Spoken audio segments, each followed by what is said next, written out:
Saudara, apakah saudara mengalami yang namanya keletihan, kecapekan hidup? Saudara, hati Uncle Mandil, ya bersama saya Uncle Mandil 24, ini tergerak hati Uncle untuk berbicara kepada saudara yang mengalami tekanan hidup, yang mengalami kecapekan hidup, yang merasa putus asa, yang saudara letih hidupnya, merasa tidak berarti. Hari ini Uncle Mandil khusus berbicara kepada saudara melalui video Uncle Mandil ini.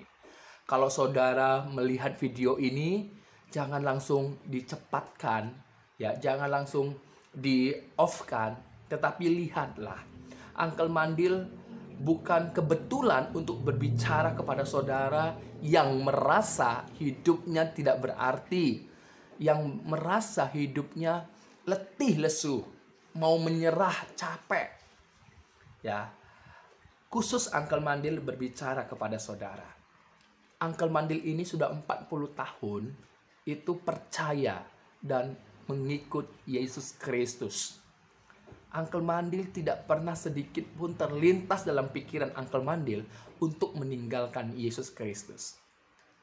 Walaupun banyak hal yang Uncle Mandil suka duka, bahkan pernah nyawa Uncle Mandil ini terancam, pernah menghadapi situasi yang begitu mengerikan. Tetapi dengan situasi-situasi itu justru membuat Uncle Mandil itu bersuka cita. Kenapa? Tekanan-tekanan itu yang hampir menghilangkan nyawa Uncle Mandil justru membuat Uncle Mandil terima kasih Tuhan Yesus. Karena dengan ini Uncle Mandil bertemu langsung dengannya. Saudara, Uncle Mandil tidak ragu lagi mengikut Yesus. Tidak ragu, sedikit pun tidak ragu. Kapanpun Tuhan panggil, saya siap. Dan masalah tekanan yang Uncle Mandil hadapi itu bukanlah ending atau tujuan, tetapi itu adalah proses yang membuat Uncle Mandil semakin tajam, semakin berakar iman Uncle Mandil kepada Yesus Kristus. Makanya bersukacitalah ketika saudara diizinkan menghadapi tekanan apapun. Itu bukan dari Tuhan, tetapi Tuhan mengizinkan itu datang kepada saudara supaya kita yaitu memandang kepada Yesus Kristus. Supaya iman kita berakar di dalam Yesus Kristus. Ada rencana yang besar yang Tuhan mau kasih tahu kepada kita. Tetapi kita harus peka dengan situasi yang Tuhan izinkan dalam hidup kita. Saudara, hari ini Uncle Mandil mau bagikan di dalam Matius pasal yang ke-11 ayat 28 sampai yang ke-30. Di sini Uncle Mandil tergerak hati untuk berbicara di dalam Yesus Kristus, membagikan Matius pasal 11 ayat yang ke-28 sampai yang ke-30. Apa yang dikatakan oleh Alkitab tentang Matius 11 ayat yang ke-28 sampai yang ke-30. Saya akan bacakan, saudara. Ayat yang ke-28. Marilah kepadaku semua yang letih lesu dan berbeban berat. Aku akan memberi kelegaan kepadamu. Saudara, di ayat yang ke-28 Yesus memerintahkan untuk datang kepada Dia. Yesus mengajak, siapa yang diajaknya? Semua yang letih lesu dan berbeban berat. Semua yang mengalami keletihan, lesu, dan berbeban berat dalam hidup ini. Siapapun, semua orang. Kenapa toh orang mengalami letih lesu? Kenapa orang mengalami beban berat? Kenapa orang mengalami kecapekan dalam hidupnya? Saudara perlu ingat bahwa semua letih lesu, beban berat, kelelahan hidup itu diakibatkan karena pilihan dari Adam yang tidak mau taat kepada perintah Tuhan. Apa perintah Tuhan yang Adam telah langgar? dalam Kejadian pasal yang kedua ayat yang ke-17, di mana Tuhan memberikan hukum, perintah, yaitu janganlah engkau makan buah pohon pengetahuan yang baik dan yang jahat itu. Pada hari engkau memakannya, pastilah engkau mati. Dan dalam Kejadian pasal yang ketiga ayat 1 sampai yang ke-6, di mana Adam telah melanggar perintah Tuhan itu. Walaupun dia melihat istrinya yaitu Hawa yang telah memakan buah itu tidak mengalami apa-apa, tetapi perintah itu diberikan kepada Adam. Dan Adam mengkonfirmasi, memilih tidak apa-apa kalau melanggar firman Allah. Itu sebabnya ketika Adam melanggar firman Allah, yang terjadi adalah mata mereka terbuka dan mereka mengetahui mereka telanjang. Itu artinya kekudusan tidak ada lagi dalam hidup mereka. Dan mereka berada di dalam kerajaan maut. Seperti yang dikatakan oleh firman Allah dalam Kejadian pasal 2:17. Pastilah engkau mati. Pada hari. Kalau kita lihat hari berbicara tentang mulai dari awal sampai dengan akhir. Ya, pergantian hari. Tetapi sebelum pergantian hari, di mana Tuhan telah memberikan Injil, kabar baik. Apa kabar baiknya? Kristus, anaknya yang tunggal, firman Allah itu menjadi manusia. Dalam Kejadian pasal 3:15. Ini adalah Injil yang pertama, artinya kabar baik bahwa keselamatan itu datang melalui kehadiran Mesias, yaitu Yesus Kristus. Allah yang menjadi manusia telah hadir dalam dunia ini untuk menyelamatkan hidup saya dan saudara. Bagaimana Allah menyelamatkan kehidupan saya dan saudara? Melalui anaknya yang tunggal. Anaknya yang tunggal yang akan menyelesaikan semua kutuk hukuman akibat pelanggaran dari Adam. Dia yang datang, yang telah mati di atas kayu salib, ya, menyelesaikan semuanya, menggantikan hidup saya dan saudara. Walaupun orang-orang lain menganggap dia kena kutuk, padahal dia menanggung, menggantikan posisi kita supaya kita mempunyai hidup. Seharusnya kita yang tergantung di sana. Nah, ketika Yesus menyelesaikan misinya dan dia telah mati, dikuburkan, pada hari yang ketiga bangkit dari antara orang mati. Dan Yesus mengatakan bahwa dialah kebangkitan dan hidup itu.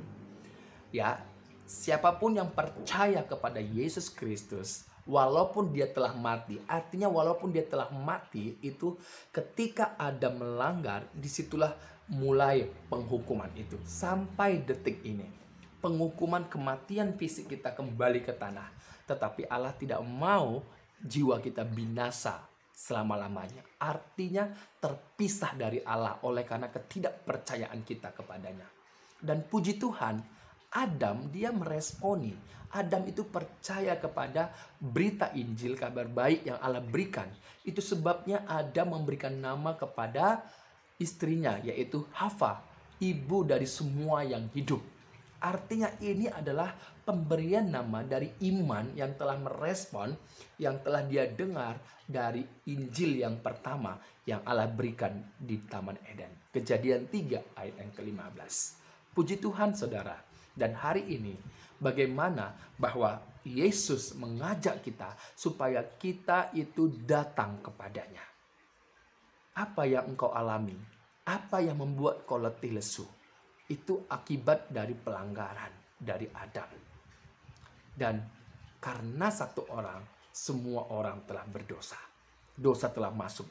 Tetapi ingat, oleh satu orang juga, Adam yang terakhir, yaitu Yesus Kristus, kita menerima anugerah, kebenaran, dibenarkan oleh Allah. Makanya dalam 2 Korintus 5:21 dikatakan, kita dibenarkan oleh Allah oleh karena di dalam Yesus Kristus.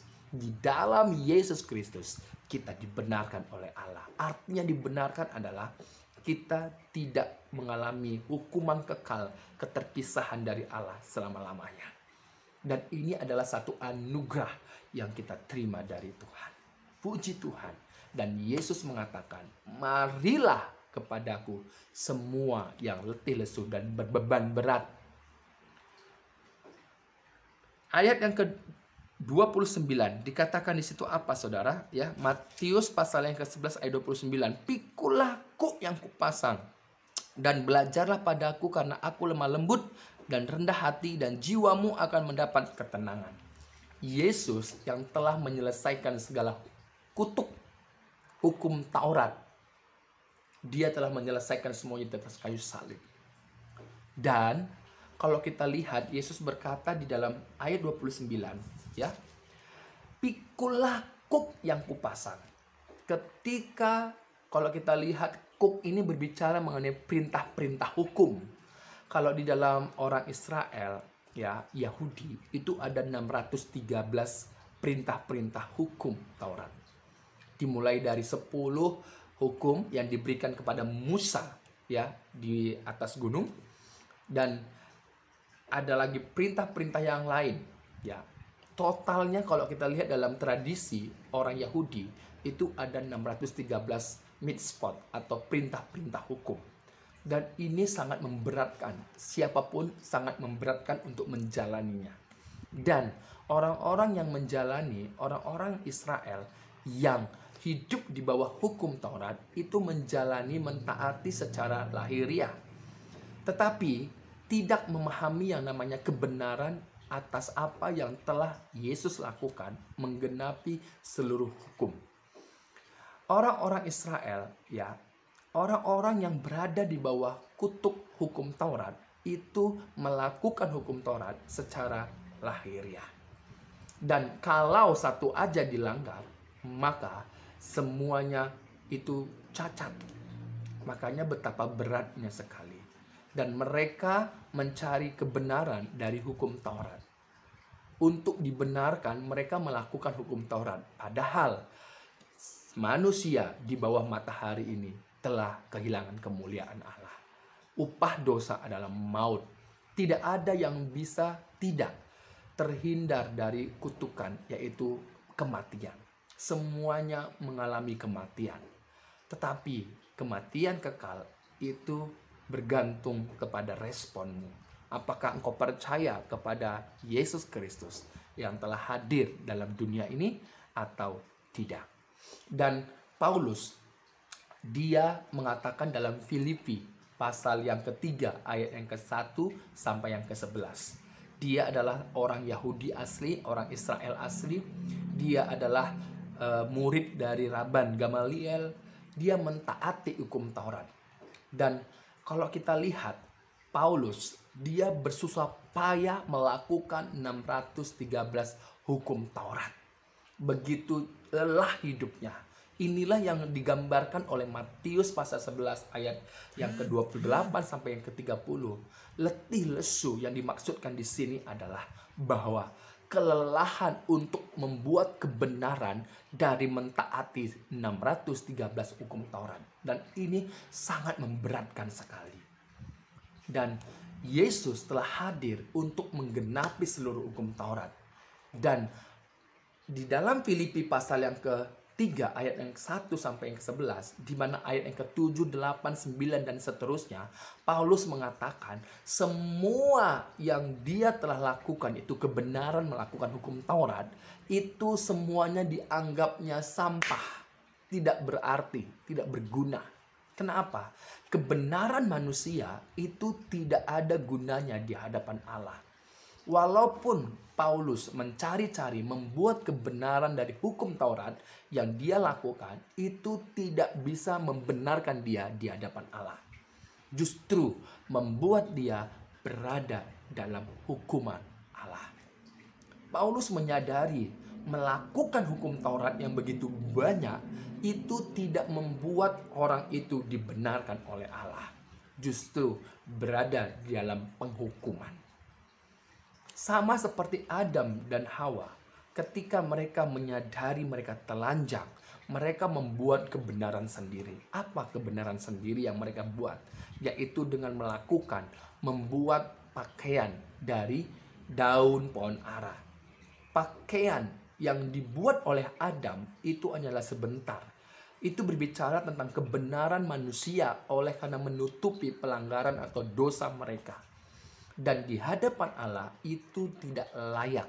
Itu sebabnya kalau kita lihat di dalam Kejadian pasal 3, Allah mengambil kulit binatang dan itu yang dibuat cawat pakaian kepada Adam dan Hawa. Artinya tidak ada kebenaran lain yang bisa Allah terima selain dari Allah sendiri.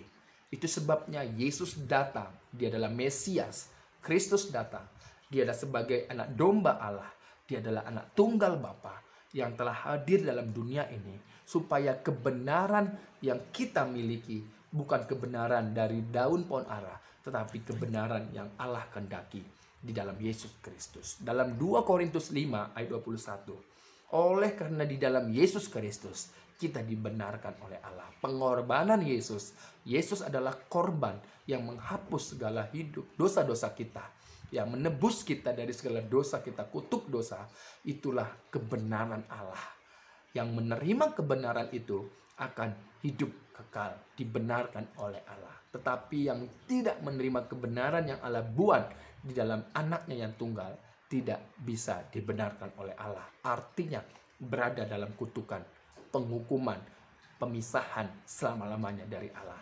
Sekali lagi saudara, di mana dikatakan di dalam ayat yang ke-20, ayat yang ke-30, ya, di mana Yesus mengatakan bahwa kuk yang kupasang itu ringan, bebanmu pun ringan. Enak kuk yang dipasang oleh Yesus.